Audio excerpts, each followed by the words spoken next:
Independent thoughts, independent life. This is Chad Benson. 2.4 million people filed for unemployment last week, down a little bit from the week before. In total, write this down if you're keeping score at home, kids, 38 million people. 38 million people in 9 weeks have filed for unemployment. We're edging closer and closer to that 20%. And right now, I've talked to a few people who are trying to get workers as they've reopened up, and they don't want to come back. They don't want to come back. They're like, nah, I'm making more money doing this. I'll pass. It's okay. I'm making more money doing this. So that's crazy. The insanity of it all. We're enticing people to stay home. You got to stay home. Well, you're making $1,000 a week. You're making $900 a week. What'd you make it for? You made $600. You made $700. You made $800. So stay home. Why would you want to come back? Put yourself at risk. So stay home. I understand it. What's the repercussions? There's got to be some, right? I mean, states are saying, well, talk to there's a boutique owner out here.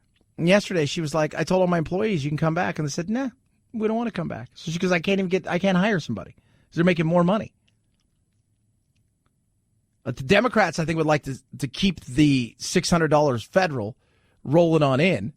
That's not going to happen. And thank God for that. I understand the short-term fix. And I think a majority of people want to go back to work. Some are absolutely scared. Some are absolutely scared to go to work. I've got zero problems with that. Zero problems. On the other side of things, some are going to take advantage of the system. And how do you tell somebody? My sister's a perfect example. So she was working, what would be considered, I guess, in California full-time. So she was getting 30 hours a week, but she was going to school. And she was making, like $12 an hour, $13 an hour, whatever it is. She's now making like $1,000 a week. What's her incentive right now to go out as they open up places and go back to work? What is her incentive at this moment? Because nobody's going to have anything stripped for them. The states can put some stuff in there, but the federal money is not going to be taken away. So what's the incentive? We're trying to move this country forward, get the economy back. What would be the incentive? Now, it's not going to be like 2008. You're not going to get 99 weeks of this unemployment. If this thing goes on and on and on, I think there'll be a change in it in some way, shape, or form. But what is the incentive if you know the punishment isn't really going to come? Nobody's going to get caught and taken down. Don't know. What would be your incentive? 323-538-2423 at Chad Benson Show is your Twitter. You can tweet at us. You can, yes, kids. Check out the Instagram and everything else. Florida, Ron DeSantis, a little bit upset about the media. Florida has the absolute best data, so any insinuation otherwise is just typical partisan narrative, and part of the reason is that because you got a lot of people in your profession who waxed poetically for weeks and weeks about how Florida was going to be just like New York. Wait 2 weeks, Florida's going to be next. Just like Italy, wait 2 weeks. Well, hell, we're 8 weeks away from that, and it hasn't happened. He's right. Let's be real. He's right. You see these new numbers every day. New numbers today out of Wharton Business School say 250,000 people are going to die by August. Okay. But then like a week ago it was 103,000. Then it was 104. Like every day it's a changing, moving target. And I understand with human beings and the way that we are, we can alter our behavior, which may cut down on some of these things. But the reality is nobody really knows what this thing's going to look like. And if this is true, that this is going to be running with us all the way through the summer, then I guess it's not seasonal. It's just here. Because we're being told it's seasonal. You put 10 scientists and epidemiologists in a room, and all of them are going to tell you something different. Well, our research says this. We think it's seasonal. We don't think it's going anywhere. Well, no, you guys think it's seasonal, and you don't think it's going anywhere. How do you get that? Oh, I don't know. That's a good question. We think all of the things. We think no one will die from it, and yet everyone will die from it. It's frustrating. Not only do we have a lower death rate, well, we have way lower deaths generally. We have a lower death rate than the Acela Corridor, D.C., everyone up there, than the Midwest, Illinois, Michigan, Indiana, Ohio. But even in our region, Louisiana, Mississippi, Alabama, Georgia, Florida has the lower death rate. And I was the #1 landing spot from tens of thousands of people leaving the #1 hot zone in the world to come to my state. Which is very true. I mean, like New York, they wanted to flee. And many people in New York, they have homes down in Florida. So that's a lot of the areas that they were heading to. Better weather, get out of the city. You're seeing that more and more. The cities are going. This right here, politics aside, and politics has been and ideology are driving people away, but it's also driving people away who believe in that ideology. Yesterday, Doug Ducey here in Arizona held a press conference to give everybody the update when it comes to COVID. Well, one of the things he talks about is Maricopa County out here is the fastest growing county 3 years in a row in America. And a lot of those people are coming from places like Texas and some from New York. And it was funny what he said in the middle of the press conference. Said, hey, don't bring your politics here. Don't bring the reason you're fleeing some of these states is all of the regulations, the overtaxations, and the politics. You're bringing it to this state, and then you want to turn this state into the place that you already left. That's silly. And Florida's one of those things where you've seen the way that Florida's gone. The battleground states that these things have become in the world of politics. It's interesting. But Ron DeSantis is right. Many people have gone down there, and another study said the majority, 65% of America's cases, as far as they could trace it, were because of either traveling to New York or people leaving New York. That's big right there. So we've succeeded, and I think that people just don't want to recognize it because it challenges their narrative, it challenges their assumption, so they got to try to find a boogeyman. Maybe it's that there are black helicopters circling the Department of Health. If you believe that, I got a bridge in Brooklyn I'd like to sell you. Is there a narrative out there? Yeah, there is. Some people want this to fall flat, see rising numbers, and see red state Republicans and Trump pay the price politically. Other people want to see the red states not get hit, not because they don't want that, because they want to say, ha-ha, this was a Democratic BS overreach and panic, and it's cost us a decade potentially of financial ruin. I wanted to see it succeed where we go back out there, we take this thing head on, we mitigate the deaths, we mitigate the problems that we have, we rebuild our economy stronger, and we get our lives back. And I don't care who's in charge. I wouldn't care if it was Hillary. I wouldn't care if it was Joe Biden. I don't care if it's Trump. I don't care about any of that stuff. I don't. Too many people. And we heard that wacky guy yesterday who was inside of Costco and he wouldn't wear his mask, and the manager came over and he said, I'm the manager or whatever, work here at Costco, and you're not wearing your mask, so I'm taking your stuff. You can't be here. And took his thing away. And the guy's like, you guys are effing sheep. And this is a partisan issue.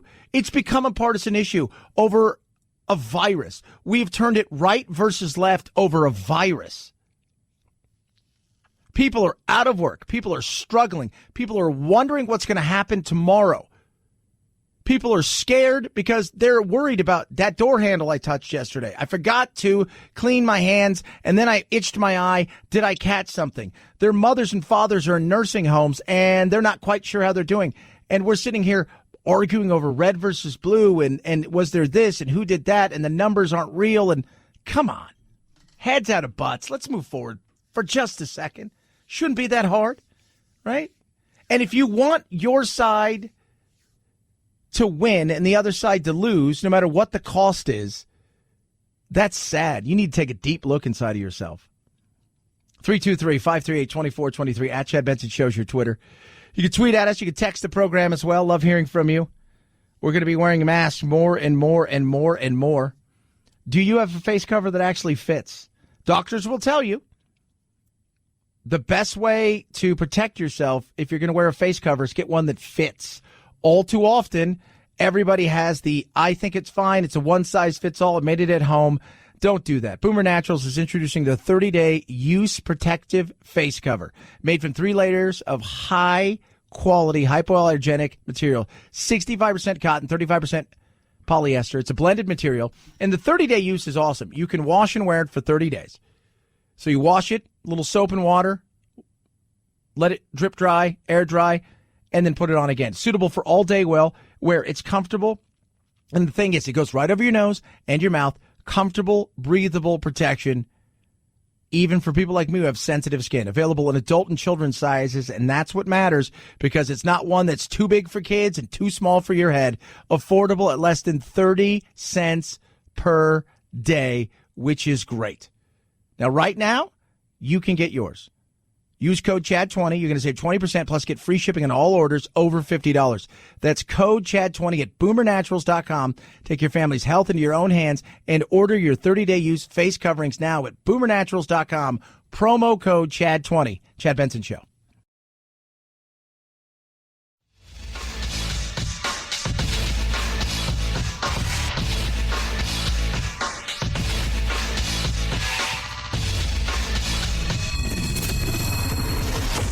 The Chad Benson Show, where we reach across the aisle and occasionally poke someone in the eye.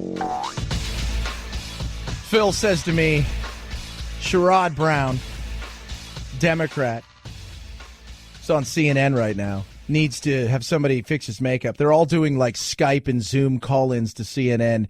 He looks like he's from that movie, The Wax House or whatever it was. With they did one in the 60s and they remade one with... was it Paris Hilton was in that one, I think? But it shows you because they'll put the split screen up, and the woman at CNN, Poppy Harlow, who's ever on there, she looks perfect because they've got makeup for all the lighting, and he looks, like I said, pasty, and at any given time, he's going to start to melt, which would be hilarious if he melted on television. That's not very nice, Chad. They are totally done up. They are. Like, we went to, we'll talk about the conventions in a minute, but we went to the conventions, the last conventions. Do you want one, Vice President Biden?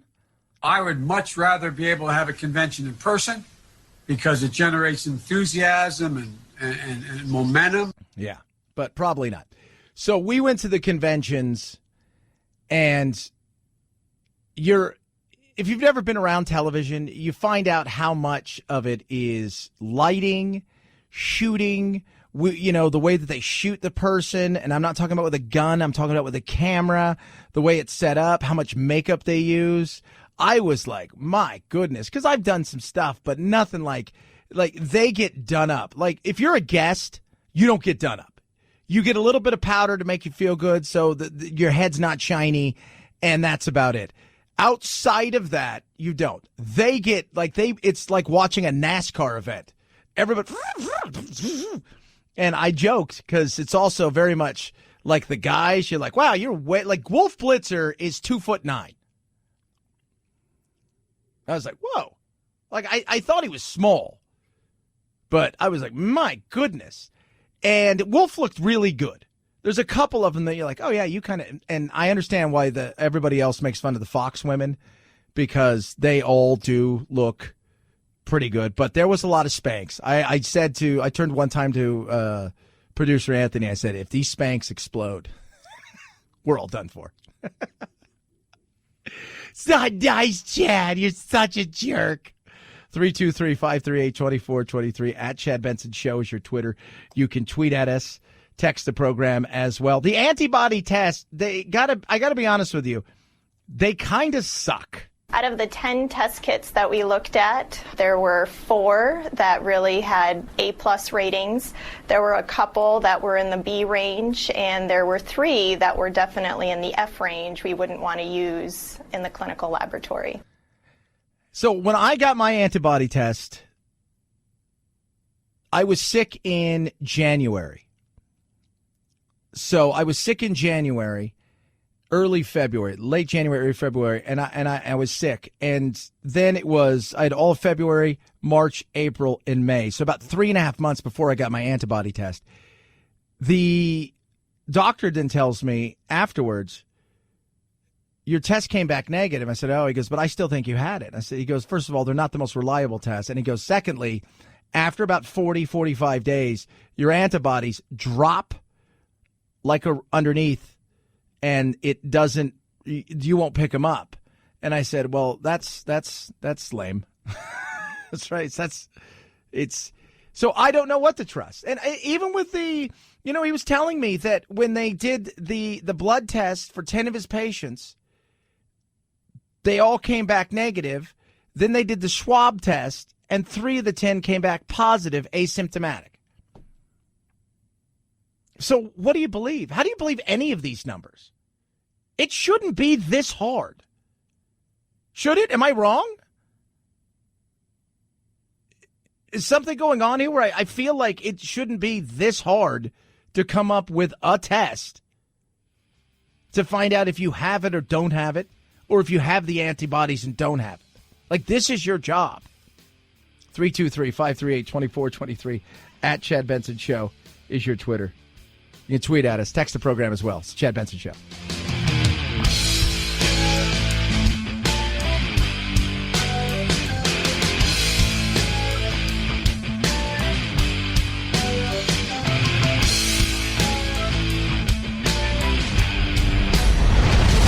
The Chad Benson Show.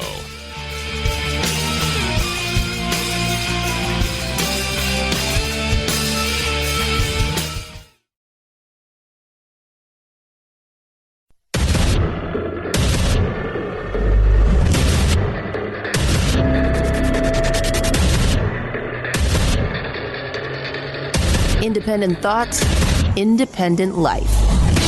This is Chad Benson. I like to laugh, and in these certain times of uncertainty, this made me laugh. It's a parody called In These Certain Times. In these certain times, one thing that's for certain is our level of certainty. You don't have to wonder what's going on. There are answers. All you need is a favorite podcast or an acquaintance that works at a hospital. In just 2 months, we have managed to collectively come together and all become experts on pandemic-related topics. Just call up a relative. Ask a neighbor. They will know for certain whether or not COVID-19 was manufactured in a lab or if the United States is just interested in making money off of vaccinations. Oh, it's so true. It is so true. Here's what I know. I don't know anything because I'm supposed to listen to all these experts and all of them tell me something different. When I talk to one doctor, he says something. I talk to another doctor. She gives me a different story. I talk to another doctor. They say something else. You can find something that will juxtapose the position that you were currently looking at anywhere. It is frustrating. And you just sit there and go, what am I going to do? Here's what we know. We don't know a lot. Masks work, they don't work. They can stay on certain things for days, weeks, hours, years. You have no idea. It's frustrating as all get out. And then, of course, it's become a partisan issue, which just makes you go, In these certain times. If something labeled a documentary shows up on your Facebook feed, you can be 100% certain it is certainly true. It's a documentary, after all. They wouldn't call it a documentary if it wasn't true. In no uncertain terms. There are good guys and there are bad guys. The good guys are the ones you agree with, obviously. And the bad guys, they're the ones who are biased, unobjective, agenda-driven. They watch the other channel. Here's the thing. As much as this is a parody, it's spot on. It is. It's like people do want Florida and Texas to fail and Trump to fail because it fits a narrative. People want Trump to succeed and Florida and Texas to succeed, not because it's America, but because it fits their narrative. People want to see outbreaks in the Midwest and in smaller rural towns because that way they could say, well, it happens everywhere and it has nothing to do with the way that we live our life here and the density and this, that, and the other. That's the saddest thing. The other channel, the other guys. No. Sure, a doctor who's studied infectious disease for 45 years might have one thing to say, but you read a blog post written by your friend's former classmate, and you skimmed the first couple paragraphs of an Atlantic article that you would have kept reading had you not scrolled down and seen how long it was. Who's to say who's right? We are. So true about the article. Every one of us has done that. You look and you're like, I don't have time for that. That's why I love like Axios. You go there and just say 90-second read, 2-minute read. Because some of these articles and some of these things, it's like, I see math. There's math equations. I see some of this stuff. And I will get into it because that's what I do. But I tell you what, some of it is tough reading, and it's you got to read it twice, and that takes a day. It's frustrating. But that's so every one of us is like, how much do you care about it? That's like newspapers back in the day. Have you ever read a newspaper and you get down to the bottom, you're like, well, that's kind of interesting. And then it'll say, finish the story on, A27. You're like, it wasn't that interesting. The more certain you feel, the more correct you are. I can say for certain that who you voted for in the 2016 presidential election determines what you think about this pandemic and what's really going on. You can be certain. I can be certain. We can be certain. Don't let anyone take away your certainty. Your certain beliefs are the right ones. And there's a study that confirms it. We're all in this apart. We're all in this apart. We're all in this apart. Hashtag that. Couldn't be as parody, yet at the same time probably telling more truth than anything else that's out there. 323-538-2423 at Chad Benson Show is your Twitter. You can tweet at us and text the program as well. Mark Cuban last night on Hannity. Joe Biden is the king of malaprops. We hold these truths to be self-evident. All men and women created by you know the thing. You know what? Both sides scare me. I'm not going to lie. Joe Biden scares me in some areas, and President Trump scares me in more areas right now. And I'll tell you why. Because I think that Donald doesn't put the best people in place any longer. He did at the beginning, and I was proud of him at the beginning. But now he just wants people who are loyal to him. And that's a problem, and it's created more problems in this pandemic. Absolutely. When he first got in this, I said the one thing that Trump has been known to do, and you find people who are successful in life, what they do is they surround themselves with people that are as talented, if not more talented than them. They may not have the vision, but they're as talented as anybody. And Trump did that for a while. He had people in there. And it felt like, but I also know with Trump, there is always this want to have chaos. He needs the chaos. He thrives on the chaos. He loves the chaos. But after getting in there, realizing he is an outsider, he's brought with him a lot of the worst side of what you can bring with in the powers that he's had before. And instead of surrounding himself at times with lots of people that are really talented, it's been kind of, the Scaramucci's and the just this bizarre world of wackiness and upheaval, and one day it's this and the next day it's that. This person's here for a month, then they're gone. People stay as long as they can, and the one thing I did say, talented or not, there's always a sell-by date with Trump.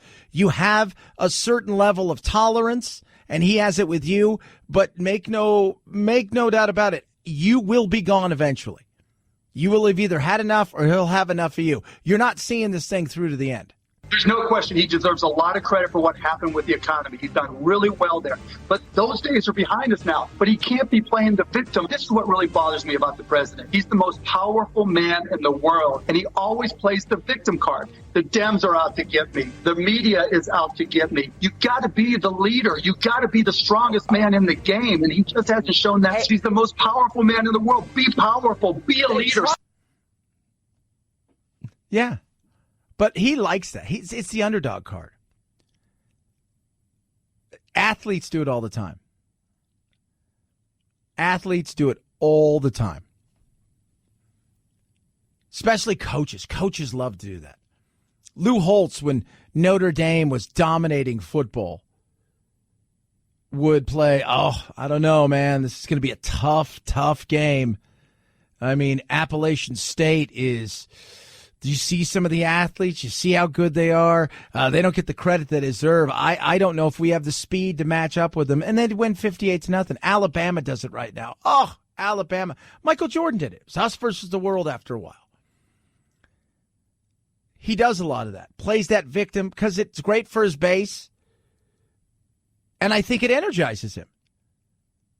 Because sometimes you have to fight other battles because you get bored doing some of the other things. When you're continuously going through stuff and you seem to have success after success after success, you look for other ways to challenge yourself. And I think Trump likes pretending he's some sort of underdog because it plays well with his base and it energizes them and it's us versus them and all of that stuff. It works. Doesn't always work, but it does. It works for what he's trying to do with the base. His issue, though, is you haven't really added to the base. You've lost a little bit, and now this thing that has hit you, which is not your fault. I may not have liked some of the responses. People are always saying, why do you talk about, this is all Trump's fault? I said, first of all, it's not all Trump's fault. It's not. Has he, in some ways, dropped the ball? Yes. Hindsight being what it is. Let's be honest. If we can be honest for a second, which many of you who are out there and you're just, Trump can do no wrong. I'm not talking. I'm talking about the average person who kind of likes Trump and will probably vote for him again. He has dropped the ball, but it's not all his fault. And somebody was arguing with me yesterday and said, well, he should have took over and done all this. I said, so you want to take the state's powers away? Because at the end of the day, the states should be handling this. The feds could have worked a little bit more with the states. That could have been better. But the states will be the ones that will manage their states, their constituents, their people. We've all learned a lot. And hindsight being what it is, I don't think that it's been the worst. I don't think it's been the best. I'd give him a C+. I'd give him an F in a few areas. I'd give him an A in some other areas. But at the end of the day, it's not all his fault. He's got some blame. But it's funny how we do that now. We've made something political that shouldn't even be political. But that's the ridiculousness of it. 323-538-2423. At Chad Benson Show is your Twitter. Lori Laughlin, Aunt Becky, and her husband, fashion designer Massimo Giannulli, have pled guilty in the Varsity Blues scandal. And I think the reason that they did it now is it's COVID. This is me throwing something out there. But it's COVID. Why wouldn't you? They're not going to keep you in jail for the entire time. You're going to pay a fine. The rest of it's going to be supervised release. A couple hundred hours of community service, about $400,000 in fines between the two, which they can pay easily. You get this thing behind you. You were facing a longer time, but you also may have had a shot of getting out of this thing because the FBI had done some stuff that made you go, which is one of the reasons I'm sure they were a little bit more willing to cut a deal. And at the same time, if you plead guilty now and you want your sentence to start now, COVID-19's going on, they're releasing prisoners. They're not going to keep you in prison. And if they do, it's going to be for a much shorter time. She is facing 2 months in prison. How long will she do? He's facing 5. How long will he do? Court still needs to approve it. They're the 23rd and 24th parents to plead guilty in the college admission scandal. So, could have spent a lot more time in jail had they gone. They also had a potential to get off. Putting this behind is probably safer, cheaper, and in this pandemic time, maybe gives you an opportunity to, how should we say this, move away from being in prison or jail for a long time with COVID out there. 323-538-2423 at Chad Benson Show is your Twitter. Dog food. You feed your dog dry dog food. That stuff is meant to sit on the shelf for years. Any of that stuff. That stuff there's nothing alive in it. There's nothing. You're missing all kinds of stuff. Enzymes, probiotics, vitamins, healthy microbacterial. None of that stuff's real. So Rough Greens has an amazing, I've got some right here. It's actually sitting next to me. And I got a new bag for my dog Doodle. So Doodle has bad hips. And I got Rough Greens for him. And it has changed him tremendously. He bounces around. He runs. He's more energetic. He's just got a better lease on life. And it took about a week or so to really see mega changes in him. And it's happened. With Rough Greens, you just sprinkle it. It's not dog food. You sprinkle it on the food, and they will love it. 25 all-natural vitamins and minerals, 20 digestive enzymes, powerful strains of probiotics, omega oils 3, 6, and 9. It's just incredible. And you will see the difference in your dog quickly. It's the best thing you can do for your little fur buddy. It's great for Doodle. You guys, if you love your animals, this is for you. It's a 14-day jumpstart for $14.95, and it is the best thing I've done for Doodle. And we've tried a lot of different things. He loves it. See if Rough Greens can reduce or completely eliminate your dog's symptoms. Go to roughgreens.com/chat or call 833-MyDog88. That's RUFFgreens.com/Chad or call 833-MyDog88. Rough Greens. We make any pet food better. Chad Benson Show.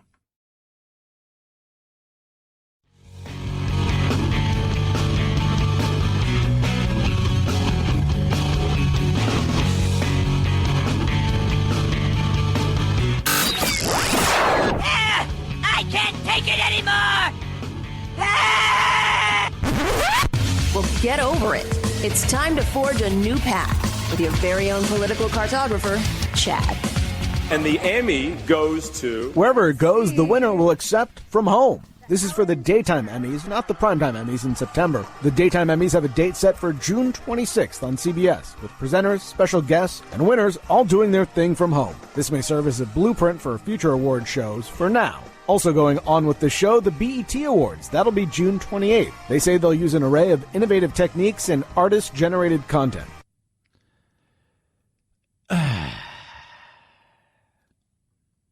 That's what's going to be happening now.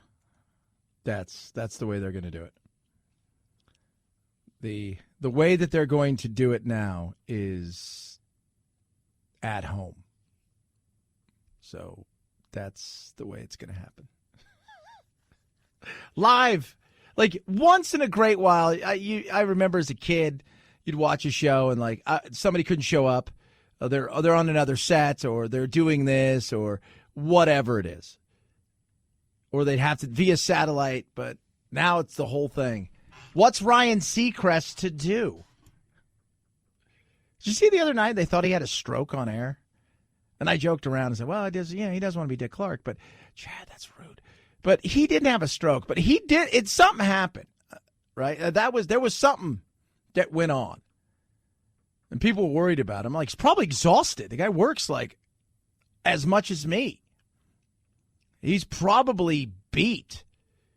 So, they thought he had a stroke, though. Like, he's too young. Take a deep breath. But you know what it is? Somebody like him, he's absolutely driven. And he's thankful for everything he's got. And he thinks, and I was talking to, like, Eddie Murphy one time about, like, when did you think he made it? And he's like, he was going through, he's like, the Nutty Professor, too. Now, he'd gone through all of these other massive hits, but he took everything in front of him, and he didn't say no because he all thought it could go away tomorrow. And so he continued to work nonstop. So that's that guy. All right, check this out. Is it good or is it bad? Is hydrochloroquine good or is it bad? Is it bad or is it good? According to a new study of 2,171 of the 3,308 physicians worldwide, they chose hydrochloroquine over other drugs in the treatment of COVID. I don't even, what do you say? You can look and you're just, it's always something going against something else, looking at something else, and then there's this, and at some point in time, you're like, I can't figure it out. We're all seeming to make up. Here's what works. Whatever works for you is the thing that you're going to say is the best. There you go. 323-538-2423. At Chad Benson Show. It's your Twitter. It's the Chad Benson Show.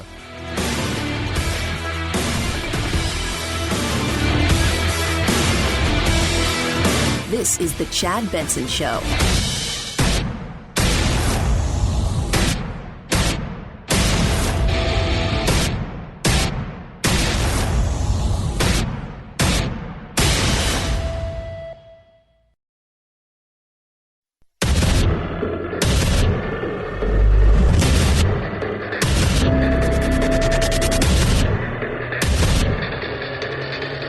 Independent thoughts, independent life.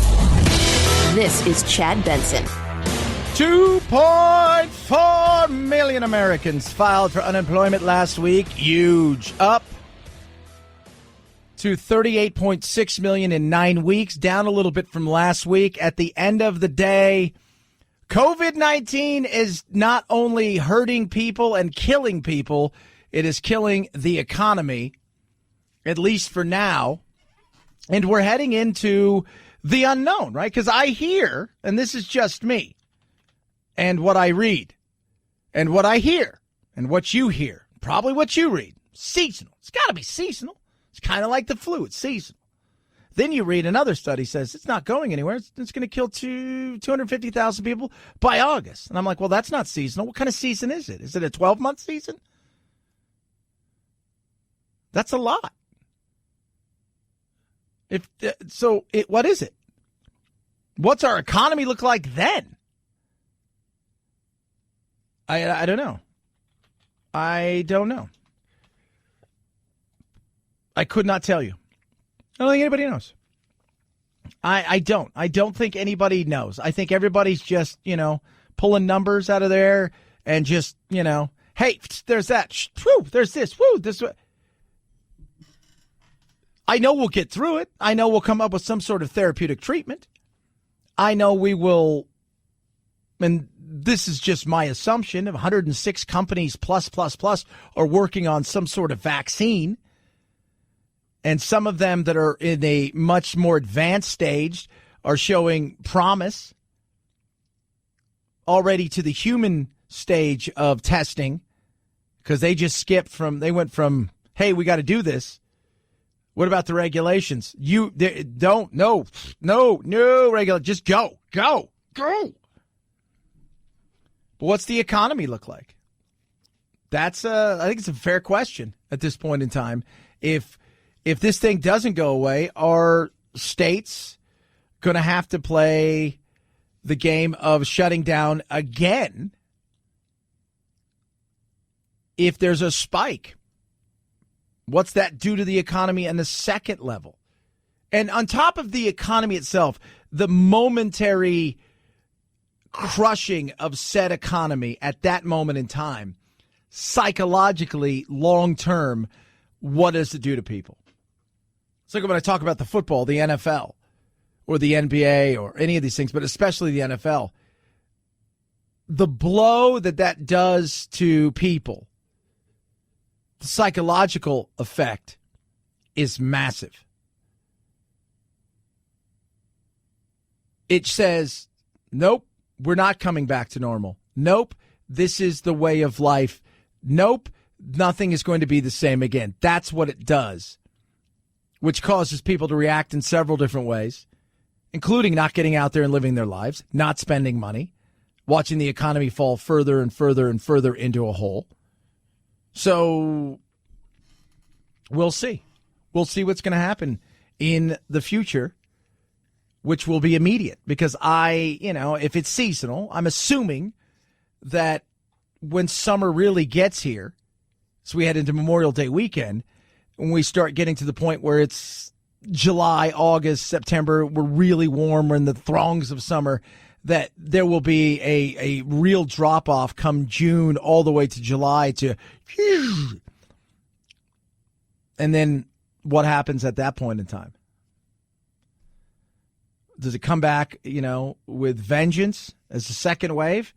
Or if, as Wharton is predicting, that it sticks to this script and continues all the way through the summer with nothing out there but COVID, and the only season is the COVID season. 323-538-2423 at Chad Benson Show is your Twitter. You could tweet at me. You could text the program as well. It's crazy time. Mask time is crazy time. Probably 45 minutes of having it on. I am disoriented. I'm frustrated, but I don't feel good physically. Like, I can tell you right now, I wasn't getting enough. I feel dizzy. My hands are kind of tingly. My heart is beating fast. So some of it's an emotional reaction, but some of it's a physical reaction. I don't know if she's wearing the mask right. Anti-masker. She didn't have her name, so Anthony named her Karen. She's not done. I understand the virus is real. Look at the numbers and tell me why everybody's living in fear. Tell me why we're putting these things on and not being able to breathe. I just want to cry because you can't see people's faces. You can't make human connection. We can't hug people. We can't hold their babies. I'm at the end of it. Producer Phil, do you think she has a lot of cats and very little friends? That was my first thought. Not very nice, Chad. She probably makes the man very miserable. Karen's struggling here. She's not done. This doesn't make sense. I'm not okay with it. Nothing about what we're doing is supported by the numbers that are out there. I do care about you, but I also care about me and my children and my family, and I do care about my rights. And it's probably the last time I'm wearing this because I feel terrible. I feel emotionally terrible, but I feel physically like it affected me. She's an anti-masker. So we have anti-vaxxers, now anti-maskers. You notice how she didn't say her husband? He's like, I can't do this anymore. It's not very nice, Chad. You're such a jerk. Say something else funny. The mask thing, look, I don't wear a mask for me. If I go anywhere, and I said it, and I'll say it again. My life hasn't changed that much, minus the traffic. I'm working a ton of hours. I'm up today. I was up at 2:50. I'll be here till 6 o'clock at night. I'll get home at 7. Have tomorrow off, which is awesome. But I live very rural. I got my family, a few close people I see that I work with. But the people I work with, so my other show I do, my on-air partner doesn't get here until like noon. So we don't, it's crazy what goes on. I don't see that many people. And that's even before this. I have my own studio, and then when we do the other show, we have our studio. But it's not like we work in close proximity. But I see the same 6 or 7 people a day for the last several months. And before that, it was probably 20 people a day, but it's the same people every day. Go home and have the family. I have my lizards. We're very rural. We don't go out much. I play golf. Even when I play golf, it's by myself. I'm not playing in any soccer leagues because of my crazy hours. So when I was playing Wednesday night at different hours, it was a little bit easier. So my life hasn't changed that much. But if I went somewhere and said you have to wear a mask in here, I can do it. I'm not going to be in there for a long time. Maybe she's got claustrophobia. All joking aside, because that's very uncomfortable. All that joking aside, maybe she's got a bit of the phobia. But the mask thing, I get why it's uncomfortable. It's not normal for us. We didn't grow up with it. Other countries, in particular in Asia, tend to wear masks at a much younger age. They wear it more frequently because of they're worried for all kinds of reasons, but in particular in places like China and stuff like that where you've got bad air quality, so they wear things like that. But it was just she was a bit over it. She's not happy about it. She's very upset about the whole thing. I understand. Just take a deep breath. I swear, I think you can be all right. You are. And it was only for 45 minutes. But it does suck. I'm not going to BS you. It's not fun. And when I wear a mask, like I say, I wear it for other people because I respect other people and I know other people are scared and I get it. So I got my Boomer Naturals, face mask that I wear, and it fits nice, and I wear it for other people. And outside of that, I limit going places where I have to wear a mask. But if they ask me, I will. I will. Except for one thing that I will not do with the mask, because I just won't do the thing that they're asking me to do. We're going to talk about that in a little bit. 323-538-2423 at Chad Benson Show is your Twitter. You could tweet at me. Was COVID the reason? This Friday, Lori Laughlin and Massimo Giannulli will plead guilty to charges they paid $500,000 to get their daughters into the University of Southern California as crew team recruits. Under the terms of the plea agreement with federal prosecutors in Boston, Laughlin would serve 2 months in prison. Her husband would serve 5 months. The agreement said the prison sentences should begin 90 days after the plea hearing, perhaps to guarantee the two serve time and are not released due to coronavirus. That's what they're trying. If the coronavirus is still here, they're not going to be in there for long. Wouldn't it be a smart thing to do? Even if you thought you had a chance, it's going to cost you potentially $1 million, $2 million to defend yourself. Wouldn't you say, let's just get it over and done with? And the coronavirus can get you out. People already think what they think about you. That's not going to change, even if you went. And, you know you're guilty. Even though the FBI played some games and did some stuff and helped coach that Rick Singer guy, wouldn't you just do it and say, let's just get it done? And if we do it now with the coronavirus outbreak, there's a good chance rather than even spending a day in jail, they just say you have to do 2 or 3 months, confined at home and the rest will be supervised. May not be the worst thing. 323-538-2423 at Chad Benson Show is your Twitter. Tweet at me. Saving money's easy. I did it with Gabby. Gabby's awesome. So check out Gabby. So Gabby takes the pain out of shopping for insurance, homeowners insurance, car insurance. You do it, you get it. You're like, am I paying the right thing? Maybe you look around. Sometimes it's just what's the easiest thing to do. But at the end of the day, that stuff adds up. So we went on to Gabby.com and we put our information in. The homeowners insurance, the car insurance. Homeowners insurance for the same coverage, we were spot on. Absolutely perfect. Car insurance was an eye-opener. We saved over $1,000. It was that simple. Took 2 minutes. They're not going to sell your name. There's not going to be, there's no robocalls or spam or any of that stuff. It is just apples to apples comparison. You link your coverages. Progressive, Nationwide Travelers, just to name a few of the top insurance. They're going to show you comparative coverage to what you have and what you're paying.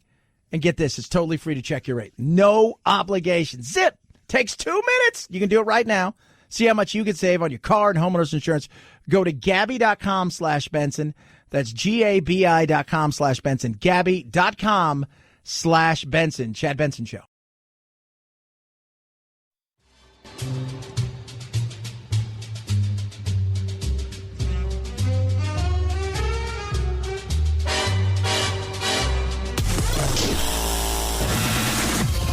need to fear. We promise we won't give you a noogie and make you cry Russia, Russia, Russia. Who is the fearless leader? Pui. Pui, pui, and double pui. What is your language? This is a family show, remember? Pui to family too.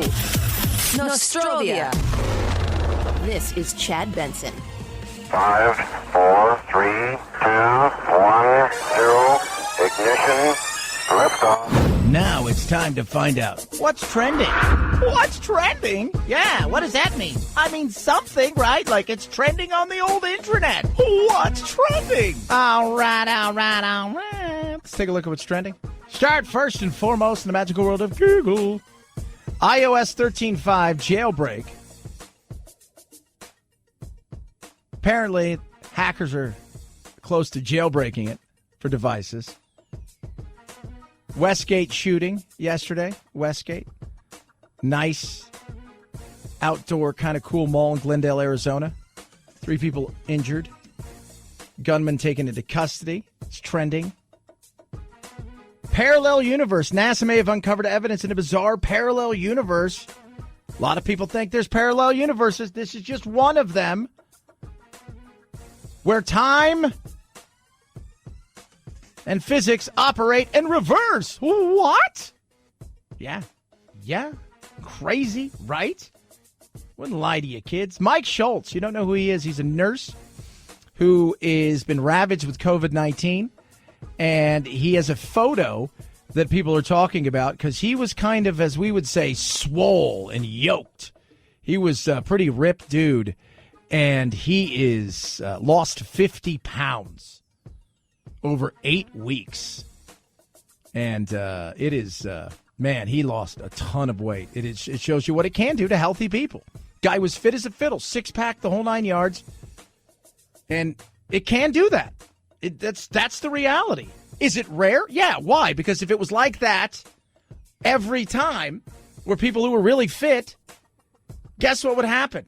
We wouldn't be talking about it because it's rare. So it's news. That's why. It's, because think about this. Kidnappings. I always say this about kidnappings and shark attacks. Most people are kidnapped. What happens? It's somebody they know. It's an aunt. It's an uncle. It's a disgruntled parent. It's something like that. They're close to them. Very rarely does somebody come into somebody's house and snag somebody that they don't know and just take that person. When that happens, it becomes a much bigger story because it is so rare. Shark attacks. You're in the water every day. Millions of people around the globe are in the water. Never a shark attack. When there's a shark attack, we're like, oh my God, that's insane. Yeah, it is. Head on over to Twitter. What do we got going on? 2.4, another 2.4 million people filed for unemployment last week. The end of meat is here. We'll talk about that in a little bit. The end of meat. Settle down. Trump's death toll, 95K, is trending. So stupid. College admission scandal is also trending, as is Aunt Becky, because she pled guilty along with her husband to a couple counts. They're going to do some time in jail. Not a lot. They'll plead officially guilty tomorrow. There was a plea deal. She'll do 2 months. He'll do 5. At this moment in time, if COVID's still running rampant when they're supposed to start their term, which is within 90 days, they probably won't do much, if any, because of the COVID. So maybe a smart move. 323-538-2423 at Chad Benson shows your Twitter. So is the end of meat here? Is it nigh? Touch on that. And one place I will not be wearing a mask because I will not be participating in said mask thing that they will be asking you to, at least at this time, to wear a mask. Chad Benson Show.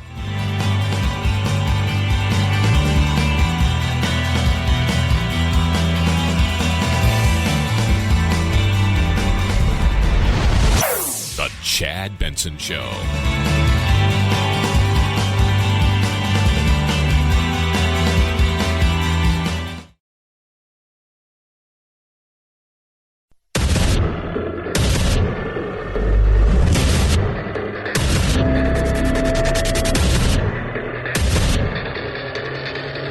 Independent thoughts, independent life. This is Chad Benson. Probably 45 minutes of having it on. I am disoriented. I'm frustrated, but I don't feel good physically. Like, I can tell you right now, I wasn't getting enough. I feel dizzy. My hands are kind of tingly. My heart is beating fast. So some of it's an emotional reaction, but some of it's a physical reaction. That's the lady we dubbed Karen. She's not happy about wearing a mask. She wore it for 45 minutes. I've worn a mask a couple times. If I have to go into a place where I know that they're going to be wearing a mask or it's required, I'll do it. That's about it. Otherwise, I don't wear a mask. I just don't. Not. Oh my God. Well, because I don't go anywhere that requires me to wear a mask. I'm in my car. This is my day. Car to the studio. Obviously, I'm not going to wear a mask in here. From the studio to go work out, and I work out at a park by myself, not going to wear a mask there. Back to the studio, do my stuff, get in my car, go home, see the family, see the lizards, not going to wear a mask there. And that is 95% of my life. Pre-coronavirus and during the coronavirus. The things that change was the other 5%. And a lot of that was travel. Now, they announced these fly healthy, fly safe rules. You're going to be having to wear a mask during a flight in many of these cases. One airline is stepping away from any of that stuff, the social distancing, all of that stuff. They're like, nah, we're not going to do it. They haven't said who it is. I was trying to get out Alex Stone yesterday. He was like hemming and hawing around who they think it might be. And we're like, it's got to be Southwest, right? Because Southwest feels like they're the kind that would totally go, nah. But the reality is you're going to have to probably wear a mask in an airplane. I just won't travel. I'm not. Traveling has become a nightmare anyways. It has become an absolute nightmare. You go, you fight through the people, you get on an airplane after you go through your, take your pants off, take your hat off, jump in the air, do jumping jacks, take everything out of your bag. And I don't even do that because I have the pass where I go through, but it's still a bit of a, oh my goodness. And there's at least one time out of the 5 or 6 that I travel, when I'm traveling a lot, a month where I get pulled out and I'm just like, it's crazy. Now you want me to wear, in some airports now they're requiring you to wear a mask. So let's just say you fly out of here, Phoenix, Sky Harbor, LAX, some of these other places. So you got to wear a mask in there. Get there an hour and a half before. Say you take an Uber, right? Got to take a picture that you have a mask. Sent to your Uber driver so they know you have a mask. Then you got to make sure that everybody's got a mask on. So you got a mask on there. You got a mask on at the airport for 90 minutes. You get on the airplane. Let's say you got a 3, 4, 5 hour flight, whatever it is. You have to wear a mask the entire time you're on the airplane. And who knows what the other side looks like as far as whether or not you'll be able to take your mask off once you get there. There's zero appeal to me. None whatsoever. I know the tourism industry's been hammered. Zero appeal. I'm surprised the cruise ships aren't saying you've got to do that. It just takes away the want to do something. I don't want to go somewhere that bad. Sorry. And will it even help you? That's very intriguing to find out because do you think you get on the airplane and it's all of these, because they're doing all these new guidelines and all this stuff, but does it really help? I don't plan on flying anytime soon. Infectious disease experts say that airlines and airplanes are the perfect environment for this stuff. While the airlines, the airport, TSA, they're trying to ensure that folks social distance, and even the airlines are trying to board folks from the back to the front. There still is no guarantee that you'll be safe from COVID-19. If someone coughs or sneezes in aisle 14, it's going to spread for the 3 or 4 aisles in front and behind them. Even though the airlines say they're trying to keep that middle seat open, there's no guarantee. No, there isn't any guarantee, right? So social distancing, I asked Alex Stone from ABC News yesterday, so if I go through TSA, do I have to take my mask down, though? So they can see? Isn't that part of the whole thing? They want to be able to see who's on the license? This is Harvard professor Joseph Allen talking about the airplanes themselves and whether or not they're a hotbed for bacteria and viruses and whatnot. Yeah, I understand that anxiety is high, and I share Tremaine's view that we have to be careful here. I think we share a common goal in that we want to save lives and the economy. I've been studying air quality on airplanes for a long time. I was a lead author of a 2013 National Academy's report on infectious disease mitigation in airports and on airplanes. And I think what might surprise people is this. If you look at the air quality on an airplane, when you're seated and the air systems are running, it's very similar to what is required in a hospital airborne infection isolation room. What? When it's running. Remember, because you're going to get there at first, and the way that it goes, that stuff will, it's when it's running. That's a big thing. So when everything's up and running, was that when the plane's on and it's people have just come off and then they clean it really quick and then you go to get on it? Is it running then? How does that work? In an airplane, the ventilation rate, you get about 10 to 12 air changes per hour. That's how much fresh air comes into the space. Hospitals require 6 or 12 for new building. That air in an airplane is also filtered through a HEPA filter. It captures 99.97% of airborne particles. HEPA filtration of recirculated air is exactly what hospitals also require. All right, that sounds good. That sounds pretty good. I mean, they're trying to do everything they possibly can, and these are things where we think, well, you're in this, cylindrical tube, and you're flying through the air, and you've got all these people, and you got a person next to you, and maybe now you have nobody next to you, but then you still have a person in the seat next to that, and what if there's only 2 aisles, and how does that work? And, there's so many other aspects, and the airport itself. What I'm saying is that time on the airplane is lower risk, but people do get sick while they travel. That's because we can't disentangle that entire experience. Right. But often people point to the time spent on an airplane. Airplanes don't always have gate-based ventilation on when you're boarding that airplane. That needs to change. Yeah, because what happens in the gate? You walk down, right? And producer Phil, you know this. Everybody aisles 1 through 6, and everybody charges down. Then it's 7 through 11, and everybody and what happens? You get there, and then everybody's in this tube, and they're all just standing there waiting to get on. That's the way it works. And waiting, and you go in, and now you've got to wear a mask. Air travel's nutty. People get a few pops in them. And you've got that person who doesn't want to wear the mask, takes it off. Then somebody says you should put your mask back on, and then he looks at her and says, "Why don't you bleepity bleep?" And then she goes and tells the flight attendant, who then he comes over nicely, and the next thing you know, there's a problem, and then they're having to divert, and it's a nightmare. Yeah, I'll pass. None of this sounds appealing at all to me. Maybe it does to you. Maybe you're super excited. At this point in time, I'm feeling like I'm going to take a hard pass at this, and we'll move forward in the world of let's see what travel looks like next year. 323-538-2423 at Chad Benson Show is your Twitter. You can tweet at me and text the program as well. Love hearing from you. Another 2.4 million people filed for unemployment last week. Down a little bit, but almost 39 million people in 9 weeks have lost their job, and getting some of those people to come back is going to be tougher, especially if you're in a state where you've got a decent unemployment, and then they've added that $600 of federal money on there. So my sister in California, she's making almost $1,100 a week not to work. Why would she go to work? That's a real question. And I think that is going to be tough to enforce. You better go. We're offering your job back. You better go. Come get your job back. I don't know if you're going to find that. I think you're going to find a lot of people are going to say, I'm going to ride this thing out for a bit. Let's see what this thing looks like.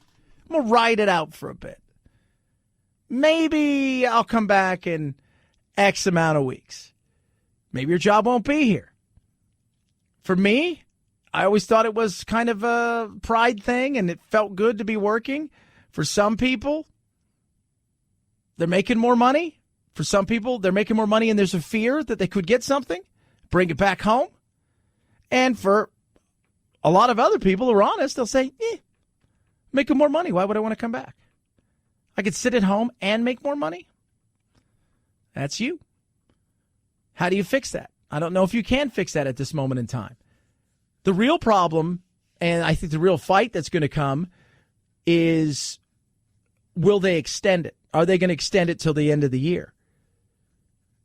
How do you enforce it? Because the whole thought process is once we started opening things up again, people go back to their jobs. If you're not going to go back to your job because you're making more money and you're going to extend it till the end of the year, that's a tough thing. It is. You're building a nation of people who want to be dependent and are enjoying the fruits of other people's labors in a much different way. And man, you're enticing them to stay home. You're incentivizing them. Spoke to a small business owner yesterday out here, and she said she called all her employees and said, okay, we're opening up. And they said, no, we're not coming back. We're making more money. And she says, I'm trying to hire people and nobody wants to come to work right now. Unemployed people are finding that they're making a little bit more money. So they're not really looking, and there's no incentive for them to look as long as they continue to get that extra $600 a week. 323-538-2423 at Chad Benson Show is your Twitter. You can tweet at us, woundedpawproject.org. Amazing organization. Been working with them for a while. Continue to do so because I believe in what they do. They rescue dogs that would be euthanized because there's too many dogs out there that are in shelters and they're being euthanized. And they train them to be service dogs. And they get them to our veterans, our first responders, and their families. And it is this amazing work that they do. It's inspiring to see the things they do. But they need your help.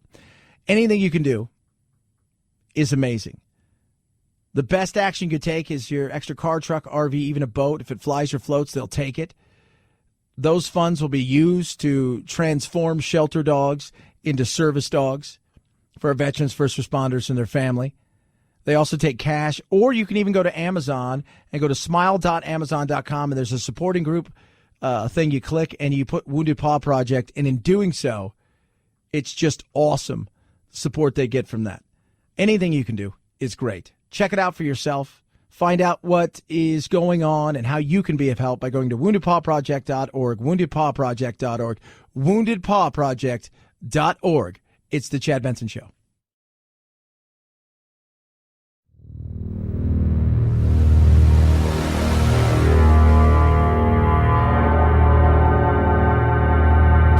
Take a fake news break. Check out the really important news of the day at our website, ChadBensonShow.com. Once there, click on Chad's free podcast and get real.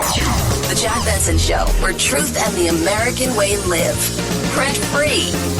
In and around that June 1 date, teams are expecting the NBA to tell them that they can start to recall their players into their cities and essentially tell them, come on back to work, guys. Quarantine here, then start moving toward a training camp, as a prelude to resuming the season and trying to crown a champion in the NBA this season. I don't know if that's all happened. ESPN's Adrian Wojnarowski right there talking about coming back June 1st. What's that mean? When do we even start? The sense, Scott, I've gotten from teams in all of these markets, they believe by the middle of the month in July that even if they're not open now, they'll be likely in a position to be able to bring players back. So middle of July. So June 1st, you come back, you start working out. By middle of July, I guess you're ready to roll. And then what about all the testing? Because there's going to have to be testing. There's really going to be the test of the mantra he has been selling to his teams, owners, Players Association, everybody. Let's do what's best for the NBA. Well, that's great until all of a sudden the best interests don't line up with what your interests are competitively, financially, and this is where it's going to get really hard, and Adam Silver's certainly going to be tested. Yeah, and we'll see. Not tested for the coronavirus, tested to see if he can get this thing done.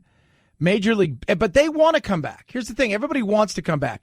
It is different in Major League Baseball. Tim Kirchin talked about it. I know the money is the biggest issue and the most contentious issue. However, if we can get through the testing and the quarantine and where we're going to play and all the health concerns, if somehow we can get past all of those enormous obstacles and then we're held up by money, boy, that would be a really bad look for baseball. Yeah, it would. And Tom Glavine, former Major League player, came out yesterday and said, look, you can go back and look at other strikes. Right? 94, you had the 80 strike. You go back and look at other strikes. It was a lockout. It was a strike.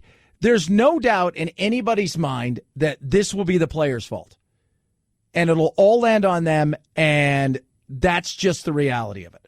If you don't want to play, while other teams and other sports across the country are doing everything they can to try to figure out how to get back and or start their season, and you decide you don't want to play for this money, prorated for the amount of time you're going to be playing, then that's on you at this point in time. That's on you.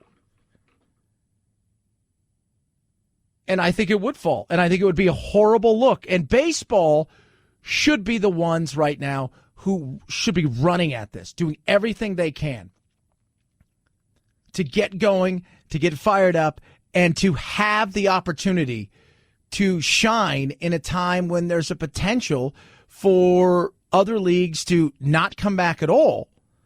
And you could have a solid run for a while, all the way through potentially Christmas. And who knows what will happen with college football? That's the big thing. What is going to happen to college football? Is there going to be college football? It's not the AD's decision here. It's not the coach's decision. It's not even these medical officials that will be making the decision. Ultimately, it comes down to the presidents. And while I expect the SEC to vote yes, the majority of the teams and the universities to vote yes, I do think there will be some that don't. Lori Rutledge there. Laura Rutledge talking about whose decisions it's going to be when it comes to college football and bringing players back, because here's how fast this has to happen. End of August, it's Notre Dame and Navy in Ireland. They're talking about college football coaches are saying normal time, June 1st, players would start to come in. Reality is mid-June, late June at the latest to get this thing fired up and ready to go. If not, season canceled. It's only some conferences going to play. What does that even look like? 323-538-2423 at Chad Benson Show's your Twitter. Tweet at us, text the program as well. Check us out on the Instagram and everything else that's available to you. It's the Chad Benson Show.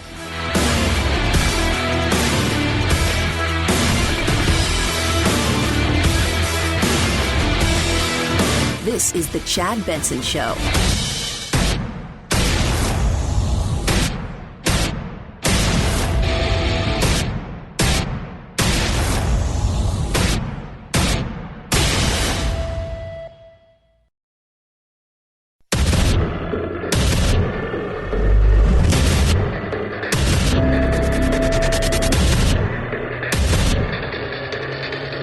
Independent thoughts, independent life. This is Chad Benson. This is freedom. I haven't had such a full, happy heart this whole time. Fresh sand under your feet and the ocean breeze in your hair. I just needed, for my mental health, to sit out here and look at the ocean and just kind of breathe. This Memorial Day holiday, many beachgoers seeking a break from coronavirus lockdowns. I don't feel like you're going to be as exposed to the corona as much as you would be in a confined space like a grocery store. The Rona! People heading to the beach this weekend. Memorial Day weekend. Heading to the beach. Boom. The Rona.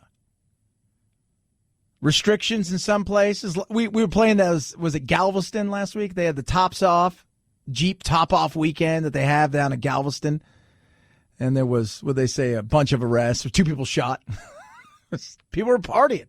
Hard to social distance when you got that many people who are out, who have been essentially under some sort of house quarantine arrest where they couldn't go out, they couldn't have fun, and they're getting their opportunity to go out and they're going to soak it all up. And you're going to try to have restrictions. But with officials keeping a keen eye on social distancing, on Florida's Delray Beach, swimming, walking, and jogging are allowed. Sunbathing and surfing are not. We're looking at hopefully keeping the numbers and the crowd. Can I just ask a question? Why surfing is not allowed? Does anybody have an idea on that?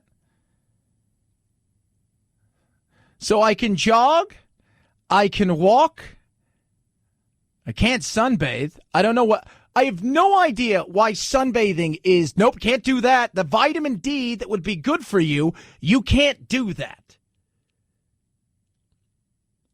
That is not. No. Surfing, no. Because if you're in the water and then the sun and then the water and then you're surfing and there's nobody around you, because it's not like you have 4 people on your board. It's been a while since I surfed. Probably 30 years, 40 years. So it was probably the last time I surfed was like 15 or 16. It's been a while. I was probably older than that, but I don't remember, and I was a longboarder, I don't remember other people being on my board, but that's just bizarre. Keeping the numbers and the crowds down initially. Crowds already gathering elsewhere in the country. On the popular Jersey Shore, anticipation for the holiday palpable. We need this fresh air. We need to have a beach. We need to have a life. They need it. They need it. I don't understand the surfing thing. What de Blasio said, if you go out in the water, we will take you out. Like, what's the logic in that? Just somebody could explain to me the logic. It's like the logic in places in Illinois where some of the logic is so bizarre. You can't have 2 people on your boat. Why? I know the people. We've met. I've invited them. It's my boat. And you can go on a sailboat, but you can't go on another boat, a speedboat or something like that. What's the logic in that? Who thinks of these things? What asinine individual is sitting there thinking of these ridiculous things? And the surfing thing is another asinine thing. You can't surf. Why? Because. No, why? Just tell me why. Tell me that the wax on the board, for those of you guys who've never surfed, usually it's Mr. Zog's sex wax that you put on there, but the wax on the board you put on your board adheres to the board, but then so does the... Just tell me one reason why you can't surf. Why you can't be in the water.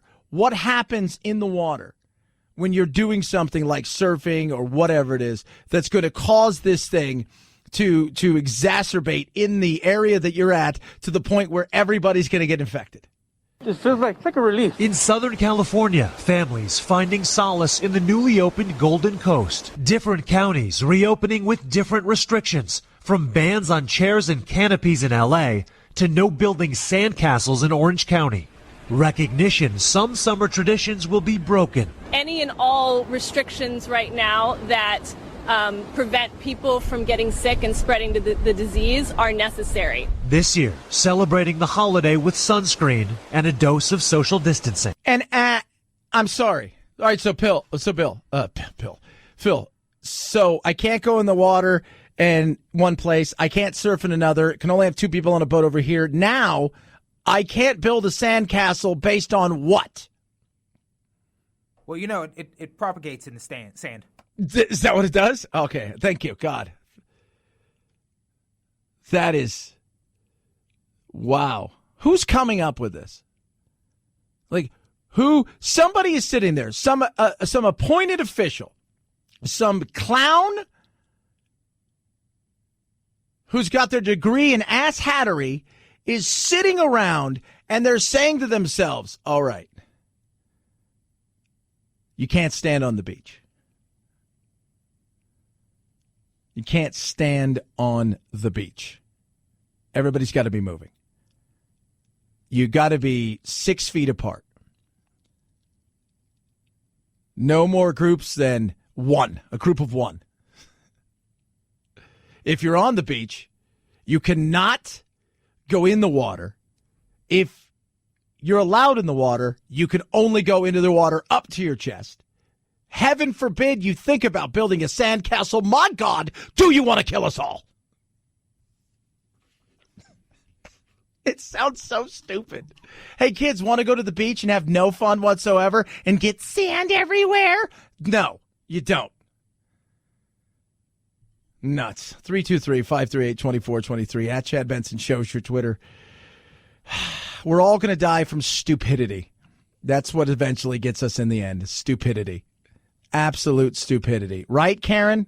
I understand the virus is real. Look at the numbers and tell me why everybody's living in fear. Tell me why we're putting these things on and not being able to breathe. I just want to cry because you can't see people's faces. You can't make human connection. We can't hug people. We can't hold their babies. I'm at the end of it. You can't touch other people's babies. One place you can't go in the water, and she's bummed because it's real, but it doesn't deserve any, the mask. And I just, these people are all insane. I think we've gotten to the point where we can all agree that none of this is real the way that they make it out. It's not. It's not. Are the numbers ugly? If they did the same thing, let me ask you this. Because CNN could do the same thing, and MSNBC and Fox, every single day for heart disease. Would that do anything? Would that scare you into changing your habits? No. I mean, I know only heart disease affects you, but their numbers. Would that do it? I mean, those numbers aren't meant to evoke an emotion other than fear out of you and get appointed officials to go, well, you can't go in the ocean because, coronavirus has been shown to be good a swimmer. It's just such a stupid thing. You got a lady go, I just can't wear a mask anymore because if you wear a mask, I just need a hug. I just want to hug people's babies. Like, Karen, I don't want you to touch anything. You need to go home to your cats, and you need to regroup. Do you hear me? That's what you need to do. 323-538-2423. At Chad Benson Show is your Twitter. You can tweet at me. You can text the program as well. Speaking of mask. What if masks become a permanent part of your wardrobe? Did we just invent a new step in romantic activity, meaning your mask? Because when you remove your mask, will it become as intimate as removing another article of clothing? Over 20 or 30 or 40 years from now, taking off your mask could be like stripping. So a woman's smile or a man's smile becomes titillating, erotic even. Ooh. Was that Eyes Wide Shut? Wasn't that movie? Where they all wore masks. Hey, if you're ugly, this is the best time ever for you. You're like, this is great. I put everybody. We're getting on an even playing ground now.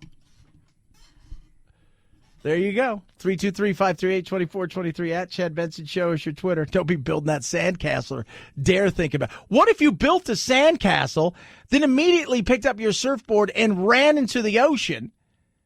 Sweet mamma jamma. What would happen at that point in time? So wait a minute. I built a sandcastle? You did. Then I ran into the ocean with my surfboard and surfed? Yep. That in New York and other places, you may have to be hung and quartered. I don't even know what you would do. You might spin the earth out of its tip, the axis, spin us out of orbit. I couldn't tell you. 323-538-2423 at Chad Benson Show. And I'm going to get people later, and I know who they are. They're going to say, you shouldn't make fun of that lady, and masks are stupid and they're oppressive. And then I'm going to get other people going, how dare you talk about you don't even know what this salt water and this coronavirus can do, and this is the right way to protect people by not building sandcastles. And if you listen to yourself and actually stood outside and looked down, you'd be like, oh, yeah, that does sound stupid. It does. It does. It's bizarre. 323-538-2423 at Chad Benson Show. And I'm not, look, I've got my face mask. I wear it. I do. And it is, I'm lucky because I got my Boomer Naturals one, and it's actually really comfortable compared to, because I got one that fits my head. I got some like early N95s. They gave us a couple here at the station, and they were really like uncomfortable, and not one size fits all. That doesn't work. Boomer Naturals has got this amazing, it's a face covering, and it covers your nose and your mouth, and it's hypoallergenic. That's one of the things that bugs me. A lot of these things is my face is very sensitive, and this is cotton and polyester, and I wear it when I need to. I wash it, and it's great. And where they ask me to wear it, I absolutely do. And I see a lot of people like they wear it, it's uncomfortable on the nose, or they'll dip it under. If you're going to wear it correctly, and wear it when I ask those people why you do that, they'll say, well, it's uncomfortable. That's why you go to boomernaturals.com and you get their face coverings, because at least they're comfortable, and with the hypoallergenic and all of that stuff and the 30 days use, and we're going to have to wear these things, and I get that. But at least do it in a way where they're actually effective and work, and Boomer Naturals does that. You can use code CHAD20. You're going to save 20%. You get free shipping all orders over $50, and they're designed to fully cover the nose and mouth. They're suitable for adults and children. They have sizes that match, so it's not a one-size-fits-all, and you should trust it. They're treated with nano-silver technology, and that is amazing. The antibacterial, antiviral protection lasts on your clothes for up to 30 days on the cloth. And all you have to do is wash it and rinse it. So you don't have to worry about any stuff. It is just awesome. BoomerNaturals.com. Use promo code CHAD20. BoomerNaturals.com. Promo code CHAD20. Chad Benson Show.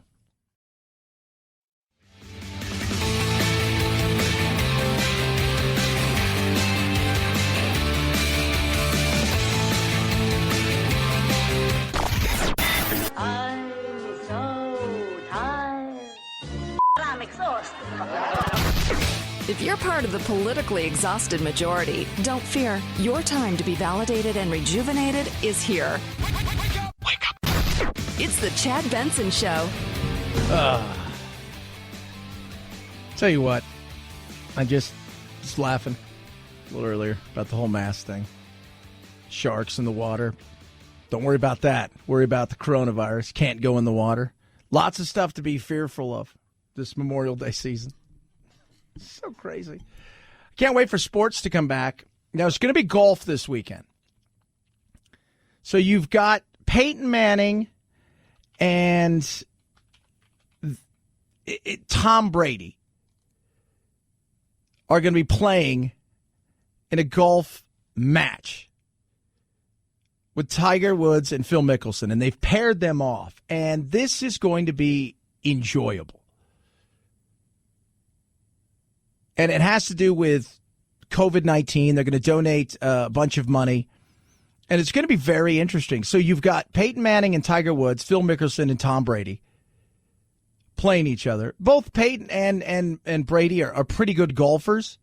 It's going to be at the Medalist Club, which is pretty good. It's in South Florida. Man, this is going to be awesome. It's the home course of Tiger Woods. Must-see TV. Especially when you've got nothing going on. Last night, NASCAR was on. People tuned in. This past weekend, soccer was on. People tuned in. And it was weird to watch the soccer because there was no fans. I didn't think there was any intensity. But it was a very interesting thing that how many people tuned in on a Saturday morning to Fox. And that is because we are just craving something new, something real. Like, I got Quibi a couple weeks ago. I thought, man, of all the times to come out with something, if you don't know what Quibi is, it is they're mini episodes on your phone. They're made for a small device. Not made for television. They're not made for computer. They're made for your phone. Jeffrey Katzenberg, all these people are behind it. And I'm totally disappointed in it. I think it's not very good. Because their whole pitch was, we're going to have so much original content. It's not going to be other content. Because each episode is like 7, 8, 9 minutes long, and then that's it. It's not 30 minutes. But you need stuff. They don't have anything. They got like 10 shows. And it's just, I'm sitting there thinking, this isn't very good. This isn't very good. 323-538-2423 at Chad Benson Show's your Twitter. You can tweet at us and text the program as well. Should have thought it through a little bit more. Released it when they had thousands of episodes with hundreds of shows. Not trickle it out. It just doesn't work. People want new stuff. Chad Benson Show.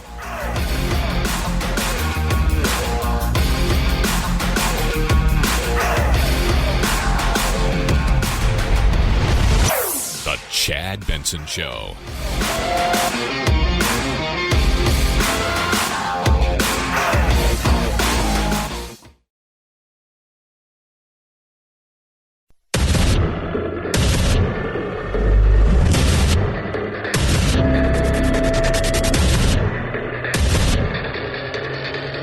Independent thoughts, independent life. This is Chad Benson. I love, and don't pretend that you don't love watching all of the press conferences with the sign language people in the little box and their facial expressions. Don't. Oh, I don't really like that. You look at it. Some of them get so into it. And it's like, am I supposed to steal second? What's that mean? And their face, what? And sometimes you're thinking, I don't even know what sign that is. Is that? And every year we catch one, right? Every year there's one who it doesn't happen anywhere else. It only happens in politics. Doesn't happen anywhere else. There's sign language people.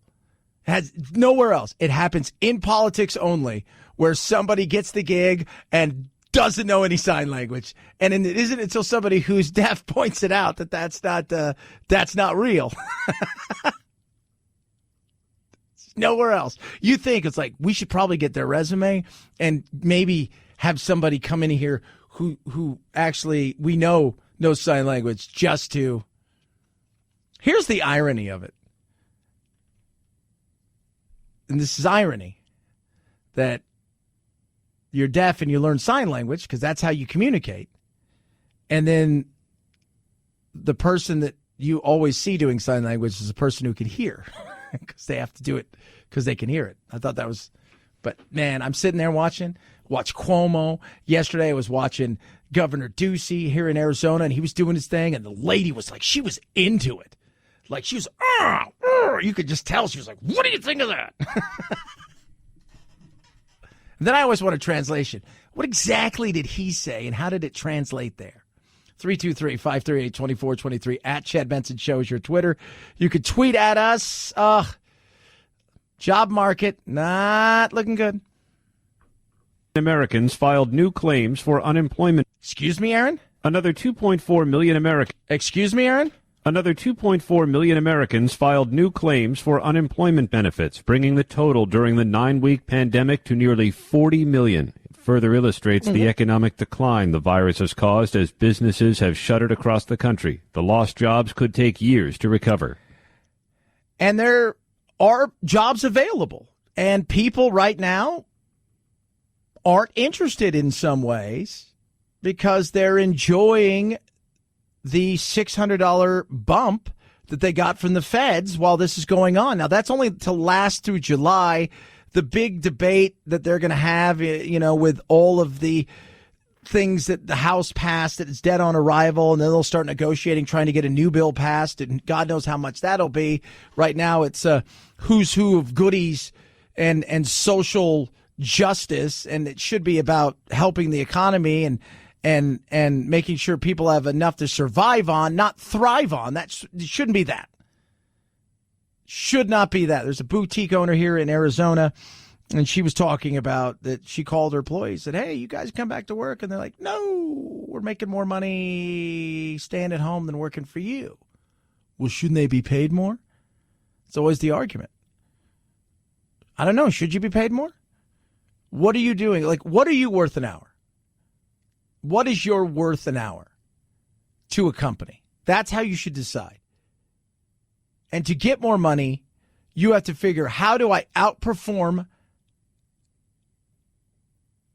this area right here to the point where I've given myself enough, whatever it is, education, experience, talent, to outperform this duty where they would have to pay me more money because I'm bringing them more business, or I'm covering more of the things that I have to cover in such a way that my output is outpacing what they're paying me, so I can go ask for more money. And you have to ask yourself like another question. How valuable is my job? People don't want to ever ask that question. Well, isn't it unfair that like Tom Brady gets $35 million a year to throw a football? I don't know. How many Tom Bradys are there? Well, I mean, there's only one. Okay. Well, so then that's kind of unique. And let's just, what is there, 60 NFL quarterbacks? Maybe 65. You throw in some people that are on the practice squads. So how unique is that? I mean, in the world. Think about that. There's only 30 starting quarterbacks. And out of that, probably only 25 or 20 are really worth something.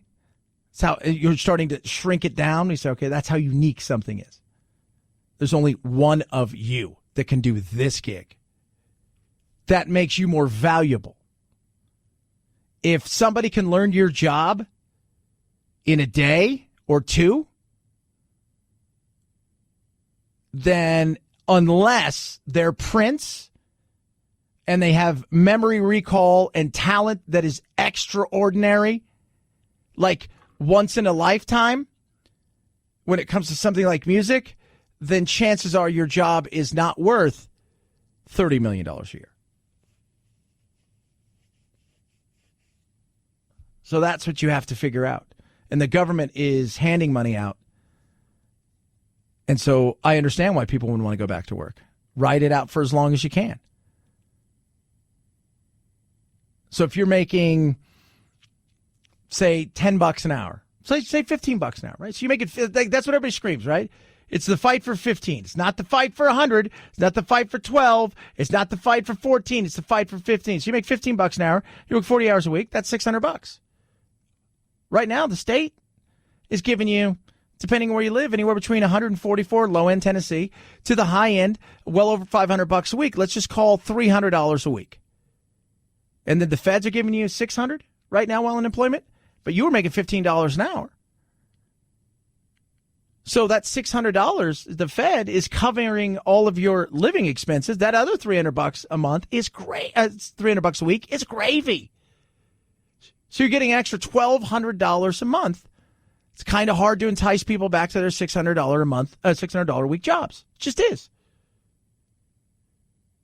The problem is, the longer that you stay away, the less likely when we emerge from this or the feds say, all right, we've done enough, time for you to stand up on your own, and then you go to get that gig back. That gig may not be there. That place you worked may not be there. So are you wearing the short term with the long term? And then you've got the pride thing. Like, I want to work. I've always worked. I like working. I love what I do. I love being busy. I love working. I love doing things. It's easy for you to say. Look at you. You're in a great position. I am. I didn't get here, just walk in here one day and go, hey, give me this gig.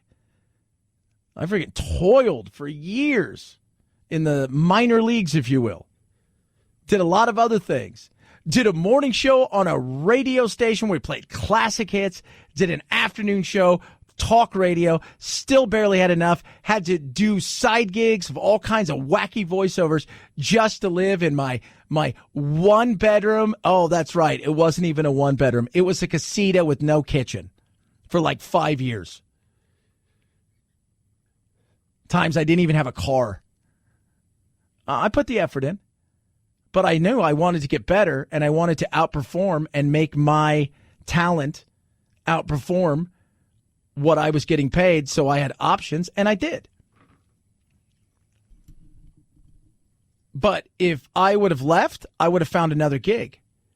Right now, people are looking around and saying, why would I want to go back to work if I don't have to at this moment in time? For some people, there's a legitimate fear factor. You've got somebody at home. Take, for instance, one of my best friends. Love her to death. Her name's Lisa. Her son, my godson, Gunnar has CF. That's cystic fibrosis, for those of you not keeping score. He has a real underlying condition that could be fatal if he was to get this. She works for a company that's been really, really good to her. I'll say it's Home Depot. They've been great to her. They've been amazing to her. They've given her plenty of time off. They've paid her for her time off. When they didn't have to, they've suggested she continue to take time off. And she said to me, I feel like I'm useless. I feel like I'm worthless. I want to do something. I want to work. And I think there's a lot more people like that, but you're going to find people that want to be somewhat taken care of and enjoy this ride for as long as it goes. But I think the repercussions at the end of the day is they're going to look around and say, I didn't know that place was going to close. I thought I could just come back. No. 323-538-2423 at Chad Benson Show is your Twitter. You can tweet at me. You can text the program as well. Lori Laughlin, guess what? She's busted, but we already knew that in the cheating scandal. Now, well, she did something that surprised a lot of people. This Friday, Lori Laughlin and Massimo Giannulli will plead guilty to charges they paid $500,000 to get their daughters into the University of Southern California as crew team recruits. Under the terms of the plea agreement with federal prosecutors in Boston, Laughlin would serve 2 months in prison. Her husband would serve 5 months. The agreement said the prison sentences should begin 90 days after the plea hearing, perhaps to guarantee the two serve time and are not released due to coronavirus. And based on everything that's going on, I have a feeling the coronavirus is still going to be here. So if it's supposed to start within 90 days and there's a good chance, and they won't serve 5 whole months and 2 months. They may serve a quarter of that and get released. But I could see how this was a smart thing to do. Take a plea deal. Hope that they get you into the prison a little bit earlier. Pay your fines. And maybe you don't do any time. Because if it's still going and it's still rampant, there's a good chance they're going to say, well, all right, you're under supervision for 2 years each, but we're going to put you under house arrest for X amount of months to serve this thing out. Not the worst idea. 323-538-2423 at Chad Benson Show is your Twitter. Tweet at me, text the program as well. Love hearing from you. My dog, Doodle. If you guys don't know, I have lots of animals. Many of you follow the program know that. I have a dog named Doodle. Doodle we rescued him. He's blind in one eye. He's deaf. When we got him, he was supposed to be like 3. We found out he was like 9, but he had really bad hips, and they've gotten worse over the last year or so. We've tried everything, and no matter what you do, you get near his hips or his legs, and he's So we tried him on all kinds of stuff, and then we tried Rough Greens. Rough Greens came to us and said, will you try this? I said, absolutely. So we sprinkle it. It's not dog food. You just sprinkle it right on top of the food. Because all that food that they had, the dry food and everything, that stuff, there's nothing living in there. It's just meant to stay there on a shelf for a long time. And lo and behold, after about 7 to 10 days, his demeanor changed completely. He became bouncy. He was jumping on things he has not done, and acting more like a puppy than he's ever acted like anything. And that's awesome. He is my furry little best friend. He and I, it's just hilarious. When I sit on the couch, he sits right on me, and I love having Doodle around. And Rough Greens, let me tell you something. This is something that will help your dog no matter what's wrong with it. 25 all-natural vitamins and minerals, 20 digestive enzymes, 15 powerful strains of probiotics, omega oils 3, 6, and 9, tons of antioxidants, 100% vegan, no GMOs. It's just a great way to help your dog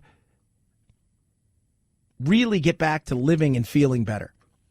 Right now, you can make a decision to say, you know what, Chad, I want to try that. It's a 14-day jump start. $14.95 is all it costs. And it's going to be, I'm telling you, the best thing for your furry friend. It worked for Doodle. It'll work for anybody because Doodle we tried everything. Rough greens can reduce or completely eliminate your dog's symptoms. Well, why don't you see for yourself if that can happen? Just go to roughgreens.com/Chad or call 833-MyDog88. That's RUFFgreens.com/Chad or call 833-MyDog88. Rough Greens, we make any pet food better. Chad Benson Show.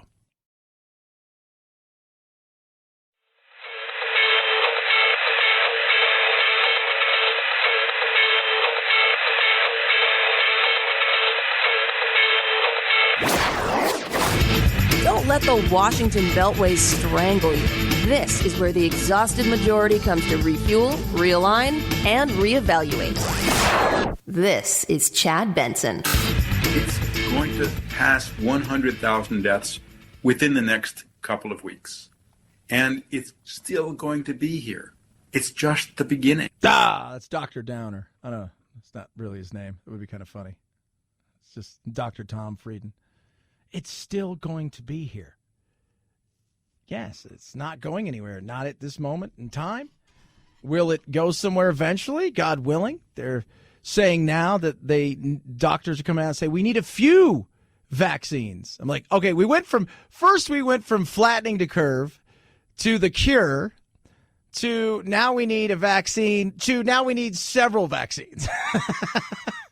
That seems like a lot. Like, no, we need one that works. We also need another one that works. We need another one that works, and then we need several others that work. And until we have at least 45 vaccines, we will not feel comfortable going outdoors. It's not what you want. It's not. You don't want that, kids. Trust me. You know what we want? We want to feel safe. We want to feel comfortable. And want to be happy. We do. We want to be happy. It's the end of the day. That's what we're looking for. I mean, big decisions. There's a study out right now. This is crazy. So there's a study out at this moment about big decisions and happiness. Now, this is hilarious. How about this? People are more happy making a big decision by a coin flip. They're happier. Coin flip decides. They're happier. University of Chicago economist Stephen Levitt says a study of happiness after making major decisions reveals that people should actually embrace quitting. His study finds that participants who are going through their coin flip choices were living happier lives 6 months later. Society teaches us quitters never win and winners never quit. But in reality, data from his experiment suggests we would all be better off if we did more quitting. And I think it's the difference between quitting is if you quit everything and you don't put the effort in, that's the problem. There's a difference between quitting and giving up. At some point in time, you've exhausted everything, you've done everything you possibly can, and you've become miserable. Then, yeah, it's a good time to give up, right? Because you're starting to go insane rather than anything else. Or you've run the path and you want to go into a new path. That's a different than like what I see with a lot of kids. My son's a perfect example. If he can't be the best at it on the first try, he wants to quit. And I'm like, that's not overcoming obstacles. And everybody's had that friend that's had 750 jobs. Always looking for greener pastures. I got some problems with it. Live your life. I think it's a good thing. Live your life, have fun, enjoy as long as you're not hurting people, and it's okay to say no, and it is okay to change your path in life. It's crazy.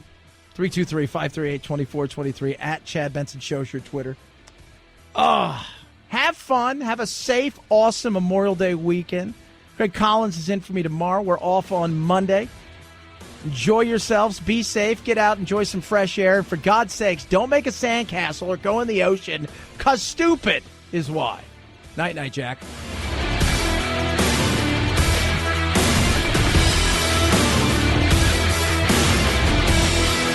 This is The Chad Benson Show.